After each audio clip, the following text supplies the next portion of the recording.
On est actuellement fin juillet début août et ça veut dire que les animés de l'été ont déjà commencé depuis plusieurs semaines déjà. Personnellement, cette saison je ne regarde pas beaucoup, mais j'ai jeté mon dévolu sur un animé en particulier. Et cet animé c'est The Detective is Already Dead. Et sur le coup, je dois quand même avouer que j'étais loin d'être un fan limier. Et je vais vous expliquer pourquoi The Detective is Already Dead est déjà mort.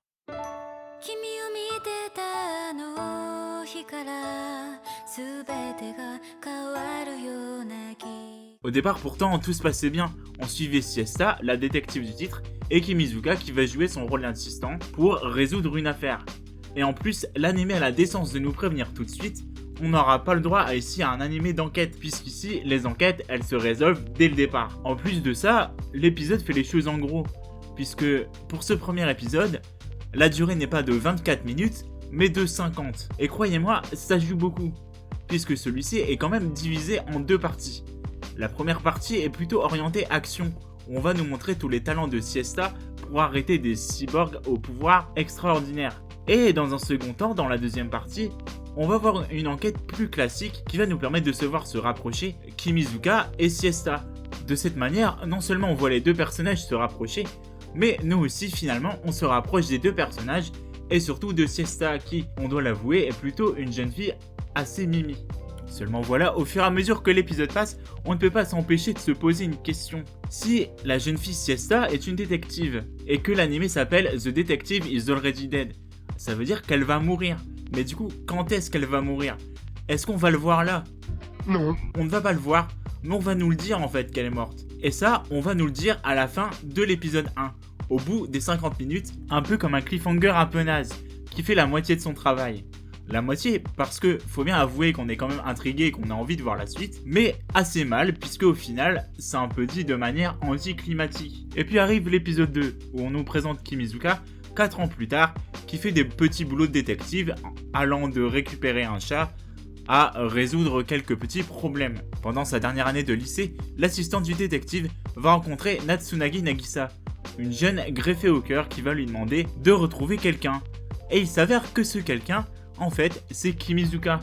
Parce qu'en fait, ce que l'épisode nous dit, c'est que la personne qu'elle cherchait, ça lui a été dicté par son cœur, qui est en réalité le cœur de la pauvre Siesta. Et suite à cette révélation, Natsunagi Nagisa décide de devenir détective à son tour, et Kimi décide de devenir son assistant. Pour que tout de suite après on enchaîne sur une idole menacée de mort. Et on est à l'épisode 3 et on sait toujours pas comment Siesta est morte. On a vu des flashbacks de la vie de Kimi et Siesta pendant leurs aventures, mais on n'apprend pas grand chose au final. Et on arrive sur une affaire où on doit protéger une idole. Ça n'a strictement aucun sens. What the fuck? Aussi, Kimizuka, il a autant d'émotions qu'un robot, c'est-à-dire qu'il vient de se rendre compte que le cœur qui est greffé dans sa camarade de classe, c'est le cœur de son ancienne patronne, amie, tout ce que vous voulez, avec laquelle il a vécu des aventures pendant 3-4 ans, mais ça lui fait rien. Et que lui ne ressente rien, d'accord, pourquoi pas, mais que nous, spectateurs, ne ressentons rien, alors là, il y a un problème. Parce que clairement, l'objectif affiché du premier épisode, c'était qu'on s'attache émotionnellement à Siesta. Sauf que là, avec ce deuxième épisode, la révélation finale, elle nous fait rien du tout. Et il y a un gros problème avec ça. C'était un pari, et le pari, il a été foiré. Et vous savez ce qui est pire, c'est qu'au final, cette adaptation, elle est clairement pourrie. Elle est pourrie techniquement parce qu'elle a de gros problèmes au niveau des décors. Et je l'avoue, au départ, je l'avais pas vu. Si on me l'avait pas montré sur Twitter, je l'aurais pas remarqué. Et elle est pourrie scénaristiquement parce qu'au final, l'attachement de Siesta qu'on voulait forcer n'arrive pas. Et en plus, tous les autres persos qui arrivent derrière, on s'en fout complètement puisqu'on veut savoir ce qui est arrivé à Siesta. Et ça, c'est grave. Et en tant qu'adaptation, eh ben elle est nulle aussi. Et vous savez comment je le sais? Eh ben tout simplement parce que j'ai lu le premier tome du light novel juste après le premier épisode parce que ça m'avait plu. Et croyez-moi, j'ai quand même bien fait de le faire.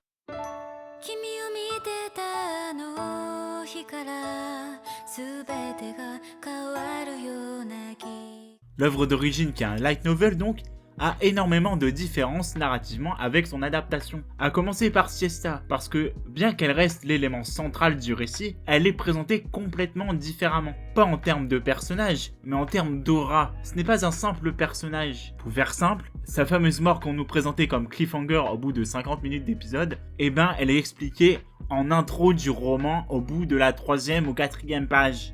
Alors c'est sûr, je vous l'accorde, on n'a pas forcément le temps de s'attacher. Mais en fait, c'est tout le but du récit. On ne connaît pas Siesta, on ne la connaît pas du tout. Au moment où elle est morte, on s'en fout. On est juste intrigué, mais on s'en fiche un peu. Mais en fait, ce que le récit va faire, tout au long de celui-ci, c'est de nous présenter Siesta. Et il le fait d'une manière que je trouve complètement logique. Rappelez-vous, l'œuvre d'origine, son titre c'est « La détective est déjà morte ».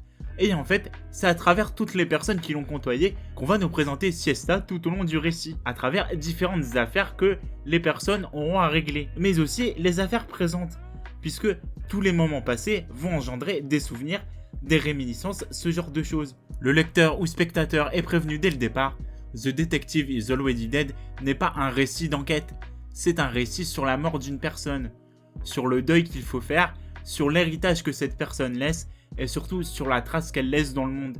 C'est tout ça que raconte The Detective is Already Dead. C'est aussi un récit sur le fait d'avoir une nouvelle vie après une expérience traumatisante, une expérience assez éprouvante. Natsunagi Nagisa, qui après avoir passé une majeure partie de sa vie alitée, doit enfin prendre sa vie en main et décide de reprendre le rôle de Siesta en tant que détective. Pourquoi croyez-vous que Kimizuka refuse d'être détective et reste assistant détective ?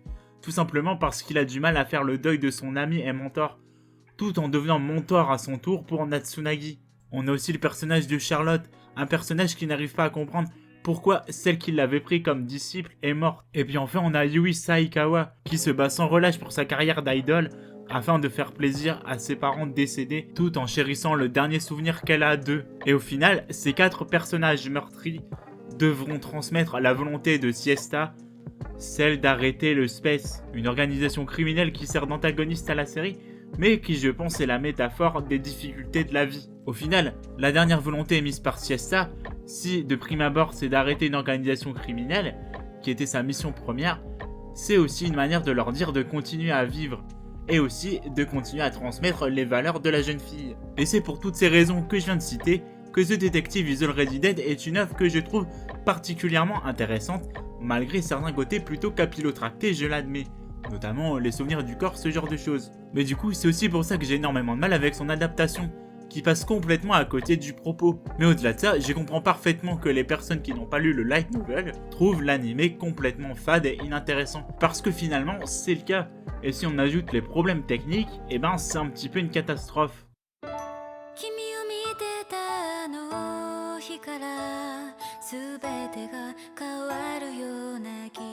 Mais alors, pourquoi je vous ai parlé de tout ça ? Eh ben tout simplement parce que j'ai pas l'habitude de râler sur une œuvre.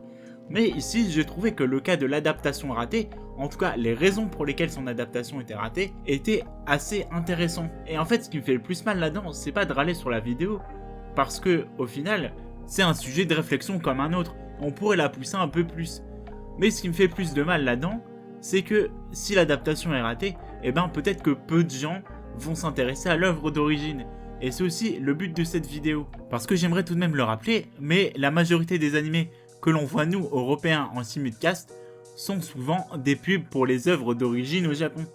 Et j'avoue ne pas comprendre comment on peut être passé autant à côté du propos de l'œuvre. Comment on peut rater à ce point cette pub? Ça ne peut pas être bénéfique pour l'œuvre, ça ne peut pas être bénéfique pour le light novel. Et je trouve ça fort dommage d'avoir autorisé ça. Alors c'est sûr que pour nous français on n'a pas trop de problèmes parce qu'il n'est pas encore sorti en France. Mais personnellement, le tome 1 je l'ai lu en anglais parce qu'il est disponible dans cette langue. Et si vous le pouvez, eh ben je vous encourage à lire le tome, qui est vraiment très intéressant. Et j'attends le tome 2 avec impatience. Alors oui, pour l'animé, la détective est déjà morte, mais je vous garantis que pour le roman ce n'est absolument pas le cas.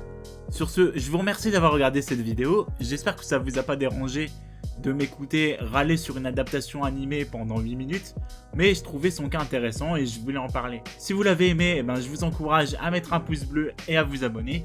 N'hésitez pas non plus à commenter si vous avez aimé, et si vous savez pas quoi mettre, n'hésitez pas à mettre un petit emoji, ça suffira et ça me fera très plaisir. Sur ce, je vous dis à la prochaine pour une nouvelle vidéo, salut!